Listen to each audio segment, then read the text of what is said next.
வேல்டுற அளவுக்கு பார்த்தீங்கன்னா இது மாதிரி கோயில் எங்கேயும் பார்க்க முடியாது. சிவனும் முருகன் ஒன்றா இருக்க வந்து பார்த்துன்னு சொல்லி இங்கே தரிசனம் கொடுத்தாரு. எனக்கு ஒரு அற்புதமான அனுபவம் இது. இந்த கோயில் பற்றி பேசும்போதெல்லாம் என் மைசில் இருக்கும். நீங்களும் கண்டிப்பாக முருகன் பக்தராக இருந்தால் உங்களுக்கு ஏதாச்சும் உங்கள் சொந்த பந்தங்களில் ஃப்ரெண்ட் நட்புகளில் யாராச்சும் கஷ்டப்பட்டிருந்தாங்க இந்த கோயிலுக்கு அனுப்பிச்சி விடுங்க. கண்டிப்பாக 100% நம்பிக்கையோடு வந்து வழிபடும்போது அவங்க வாழ்க்கையில் கண்டிப்பாக மாற்றம் அடையும். சுயம்பு முருகர் மூர்த்தியை பார்க்கறதே ரொம்ப விசேஷம். இன்னொன்று, மலையில உச்சியில தான் நிறைய இடத்துல நீங்க கோயில் பார்த்துப்பீங்க. முருகர் கோயில்லாம் மலை உச்சியில தான் இருக்கும். இங்க மலை அடிவாட்டில் இருக்கும். இல்லாட்டினா இங்க பாத்தீங்கன்னா நடு மலையில் இருப்பார் முருகர். சுயம்பு முருகா இருக்கிறது ஒன்று விசேஷம். 5 தலை நாகபாசம் இருக்கிறது ஒரு விசேஷம்.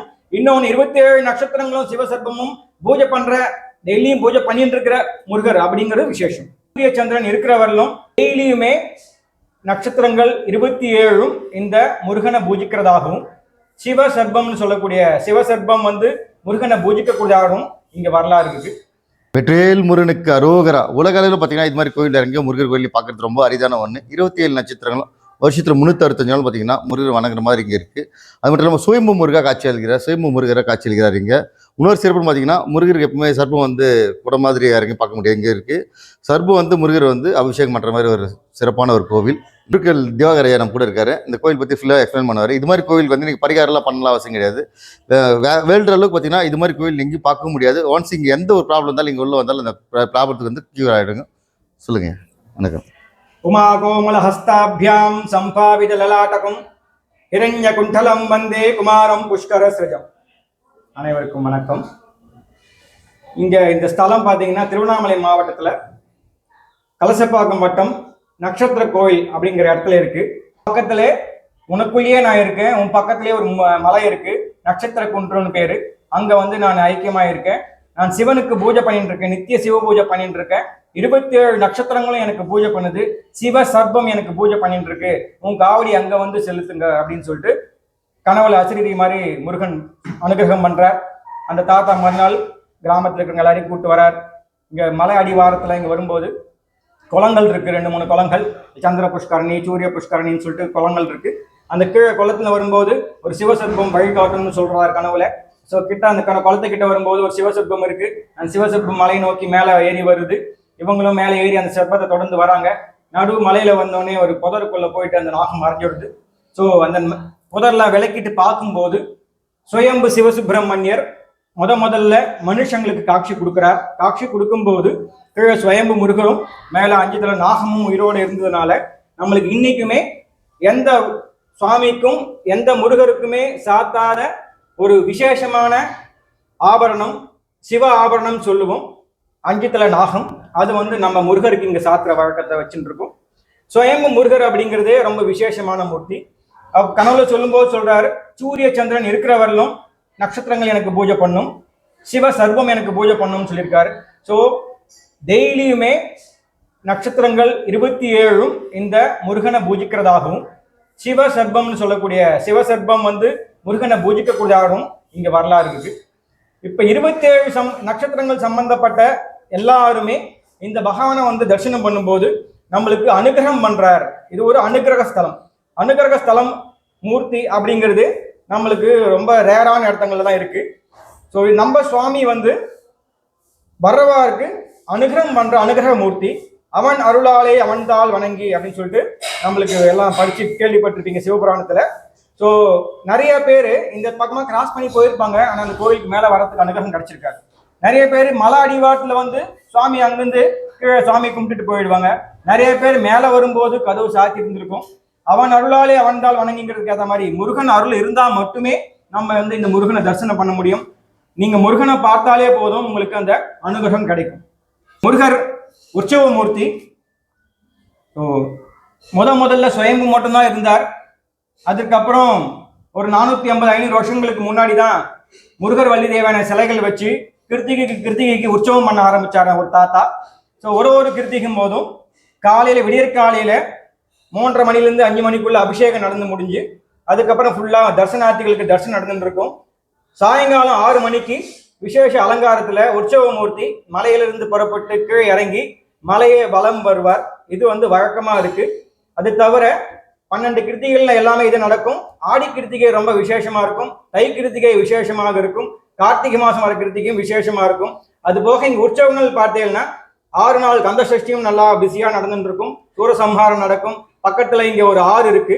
அந்த ஆறுல நம்மளுக்கு ஏன் காசியை வந்து ரொம்ப புனிதமானதுன்னு சொல்றாங்கன்னா, நார்மலா இங்க நம்ம இந்தியாவில் ஓடுற ஆறுகள் எல்லாமே மேற்குல இருந்து கிழக்கு நோக்கி தான் ஓடும். இந்த இடத்துல ஒரு செய்யாறு ஓடுது.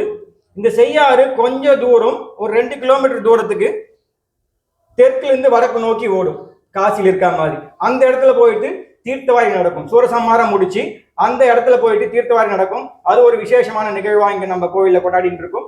அது தவிர 10 நாள் பிரம்மோற்சவம் நடக்குது. கொடி ஏத்தி மயூர கொடி ஏத்துவாங்க. மயூர கொடி ஏத்தி 10 நாள் பிரம்மோற்சவம் நடக்கும். பங்குனி உத்திரத்தை ஒட்டினாப்புல. 10 நாள் 7வது உற்சவம் ரத உற்சவம் நடக்கும். ஒரு நாளுமே ஒரு விதமான அலங்காரத்துல, ஒரு விதமான வாகனத்துல சுவாமி மலையிலிருந்து கீழே இறங்கி பகவானுக்கு அருள் புரிவார், கிரிவலம் வருவார்.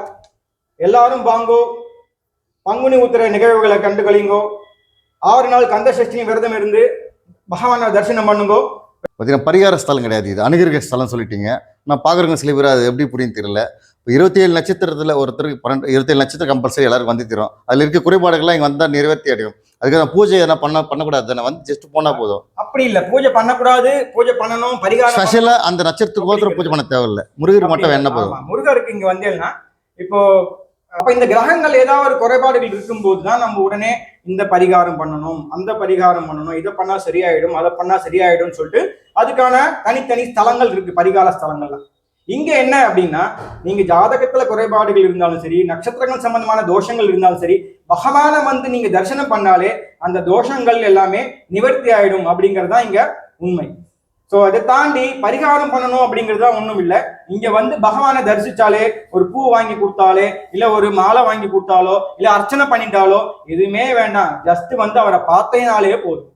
உங்களுக்கு உங்க ஜாதகத்துல இருக்கிற குறையோ, இல்லை உங்க 9 கோள்கள் சம்பந்தமான உங்க 9 கட்டம் ராசி கட்டத்தில் இருக்கிற குறைகளோ ஆட்டோமேட்டிக்கா பகவான் நீக்கிடுவார் அப்படிங்கிறது தான் இங்க ஐதீகம். சுயம்பு மட்டும் உலகளவு எங்க பார்க்க முடியாது, இங்க பார்க்கலாம். அந்த சுயம்பு பார்க்க வேண்டிய முருகர் பார்க்கணும்னு ஆசைப்பட்டீங்கன்னா வரலாம்.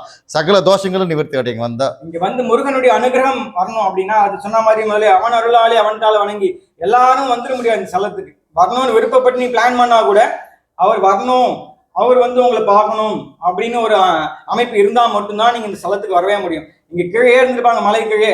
அவங்க வந்து வருஷத்துக்கு ஒரு தடவை 2 வருஷத்துக்கு ஒரு தடவை வந்துருக்க மாட்டாங்க. மேல ஒருத்தர் எங்கேயோ இருப்பார், வாராவாரம் வருவார் செவ்வாய்க்கிழமைக்கு. ஸோ அதுல என்னன்னா, பகவானுடைய அனுகிரகம் யாருக்கு அதிகமா இருக்கோ அவங்க அதிகமா இங்க வந்து அவரை பார்க்கறதுக்கான வாய்ப்பு கிடைக்குது. அப்ப அவங்களுக்கு அதிகமா அனுகிரகம் கிடைக்குது. கோவில் டைம்ல நாங்களும் பருவதமலைக்கு வந்து தான் இந்த கோயில் எங்களுக்கு தெரியும். பருவதமலைக்கு வந்து இந்த கோயில் விசேஷமா இருக்கு, வித்தியாசமா இருக்கணும்னா அந்த சுனையெல்லாம் பத்தி கோயில் பத்தி சொன்னோன்னா நான் வீடியோ பண்ணி வாய்ஸ் ஒரு கொடுத்துட்டே இருக்க. முருகர் பத்தி சொல்ல சிவத்தொட்டி சொல்லுவாங்க, அது பேர் சொல்லக்கூடாது, அது வந்து சொல்லிட்டே இருக்கு. அந்த வீடியோ இன்னைக்கு கூட என் சேனல்ல இருக்கு. சொல்லும் போது சிவத்தொட்டி சொல்லிட்டே இருக்கும். அந்த வைப்ரேஷன் எங்களே மீறி எங்களுக்கு வந்துச்சு, அதெல்லாம் நம்பிட்டோம். லாஸ்ட் ஒரு வீடியோ போட்டோம், 2 மில்லியன் வியூஸ் போச்சு. ஃபுல் அண்ட் ஃபுல்லாக நீட்டாக எல்லாமே சொல்லிடலாம், ஸ்தல வரலாறுன்னு சொல்லிட்டு தான் இந்த வீடியோ எடுத்தோம். ஃபுல்லாக நீங்களே நீட் அண்ட் க்ளீனாக சொல்லிட்டீங்க. யாரெல்லாம் முருகர் பிடிக்குமோ, யாருக்கெல்லாம் சுயம்பு முருகர் பார்க்கணும்னு ஆசைப்படுறீங்களோ, அறுபடை வீட்டுக்கு போகணும்னா இந்த சுயம்பு முருகர் தரிசிக்கலாம். வீட்டுல திருத்தணிக்கு போக முடியாம இருந்த சூழ்நிலையில முதல்ல நம்மளுக்கு பகவான் காட்சி. அறுபடை வீட்டுல இப்ப போன வாரம் கூட வந்தார். திருச்செந்தூர் போனேன்னு வேண்டிட்டு இருந்தேன், போக முடியல. பகவான் ஏதோ ஒரு சந்தர்ப்பத்தின் பக்கம் கிராஸ் பண்ணி போனேன், இங்க முருகர் இருக்கான்னு சொன்னாங்க. கடையில இங்க டீ குடிக்கா நிப்பாட்டினேன், இங்க முருகர் கோயில் இருக்குன்னு சொன்னாங்க. அப்படியே மேல வந்தேன். திருத்தணிக்கு திருச்செந்தூருக்கு போக முடியலன்ற குறைய இந்த பகவான் இங்கே நீக்கி வச்சுட்டாரு அப்படின்னு சொல்லிட்டு சொன்னாங்க. அறுபடை வீட்டுல ஒரு போக முடியலன்ற ஒரு கவலையில இருக்கும்போது அவங்களுக்கு அனுகிரகம் பண்ண முருகர் தான் இவர். எனக்கு அவங்க அப்பா பக்கத்துக்கு போன சிவனை பக்கத்துக்கு போன, அவர் எங்கே இருக்கேன், சிவனும் முருகன் ஒன்னா இருக்கேன், வந்து பார்த்துன்னு சொல்லி இங்கே தரிசனம் கொடுத்தாரு. எனக்கு ஒரு அற்புதமான அனுபவம் இது. இந்த கோயில் பற்றி பேசும்போது என் மைசி இழுக்கும். நீங்களும் கண்டிப்பாக முருகன் பக்தராக இருந்தால் உங்களுக்கு ஏதாச்சும் உங்கள் சொந்த பந்தங்கள் இல்லை, ஃப்ரெண்ட் நட்புகள் யாருனாச்சும் கஷ்டப்பட்டிருந்தாங்க, இந்த கோயிலுக்கு அனுப்பிச்சி விடுங்க. கண்டிப்பாக 100% நம்பிக்கையோடு வந்து வழிபடும்போது அவங்க வாழ்க்கையில் கண்டிப்பாக மாற்றம் அடையும். இது மாதிரி கண்டிப்பாக இந்த வீடியோ ஷேர் பண்ணும்போது அவங்களும் புண்ணியம் உங்களுக்கு சேர்ந்து வரும். சுயம்பு முருகர் மூர்த்தியை பார்க்கறதே ரொம்ப விசேஷம். இன்னொன்று, மலையில உச்சியில தான் நிறைய இடத்துல நீங்க கோயில் பார்த்துப்பீங்க. முருகர் கோயில்லாம் மலை உச்சியில தான் இருக்கும். இங்க மலை அடிவாட்டில் இருக்கும். இல்லாட்டினா இங்க பாத்தீங்கன்னா நடு மலையில் இருப்பார் முருகர். சுயம்பு முருகா இருக்கிறது ஒன்று விசேஷம். 5 தலை நாகபாசம் இருக்கிறது ஒரு விசேஷம். இன்னொன்று 27 நட்சத்திரங்களும் சிவசர்ப்பமும் பூஜை பண்ற, டெய்லியும் பூஜை பண்ணிட்டு இருக்கிற முருகர் அப்படிங்கிறது விசேஷம். வணக்கம், ரொம்ப நன்றிங்க. முடிஞ்ச வீடியோ யாராவது ஷேர் பண்ணிட்டுருங்க. நன்றி.